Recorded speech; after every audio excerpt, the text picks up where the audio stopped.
So the trees, this is for a biennial in Liverpool last year, and we were given a park to do, and so we decided to make misbehaving trees.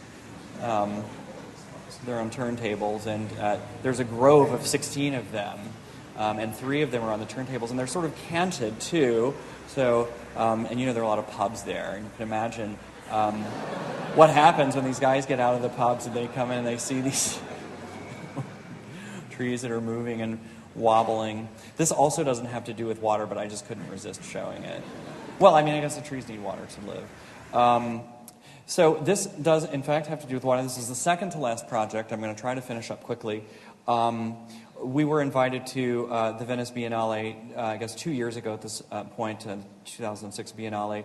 The theme of the Biennale was At Home in the Modern World. Aaron Betsky, who is kind of curating it, and it was sort of about what are we doing to, how is technology, disenfranchising us and alienating us, and how are we coping, and what are the problems that technology has wrought, and what have you. Well, when we do these projects, we like them to be absolutely site-specific, grown right out of the issues and sort of DNA of the site. And so if we're going to do something in Venice, we want to do something that's strictly Venetian. So what we decided to do was to, here's the, I arranged this to have build-up. Okay, so here's the Arsenale, which is half a mile long building in the old military district on the east side of Venice, where these exhibitions are held now. It's an incredibly beautiful building, an incredibly beautiful sort of area of Venice, and Venice being an incredibly fantastic, weird, beautiful place, but dependent on water, and yet so disrespectful of the water. Incredibly so. Like, you go there and it's just smelly and all of this stuff. And so what we thought is, let's use the water of Venice for our project. And so what we claimed a spot right in the middle of the Arsenale, smack in the middle, and we decided we would make espresso with the water of the canal water. So pulled directly out of the canal into a sort of plant to make the water drinkable. And we hired a company in Venice. There are 4 or 5 companies that are there to process, to make the water clean enough that you could perhaps ingest it. One of their big things is just to make it so they can clean the fish with it. They can't even really do that yet. So this was their diagram, the company's diagram for how to reverse osmosis the water into drinkable state.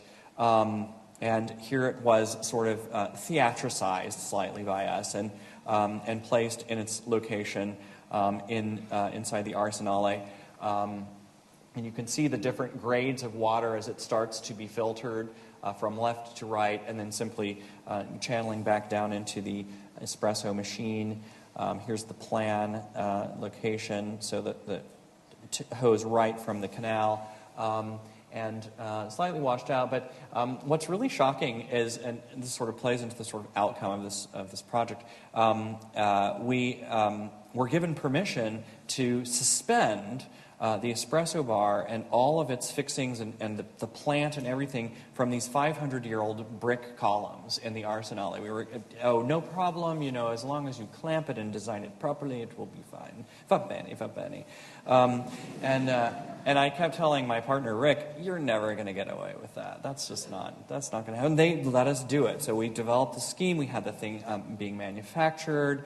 You can see it's all suspended. Nothing touched the ground. It was hanging from the rafters there. The espresso machine would sit right in the middle, and then there was this platform where all of the equipment was to be housed. In fact, these reverse osmosis machines are quite small. They go to war zones and various places. They're used all over the place. But we sort of had an agreement with them to sort of expand the tanks and etc. What's also really creepy is every day there's sludge, a sludge, kind of is collected, and it's toxic.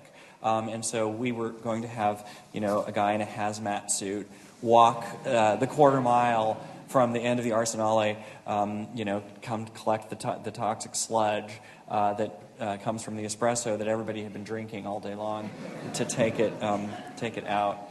So in the end, they didn't let us make this, and it wasn't the Arsenale saying no, you can't tie into these columns, and it wasn't the politician saying, oh no, you can't drink the water. It turns out that we chose the wrong water filtration company, and there was a proper one that we didn't know about. It is Italy, after all. So we could have done this, and someday we will.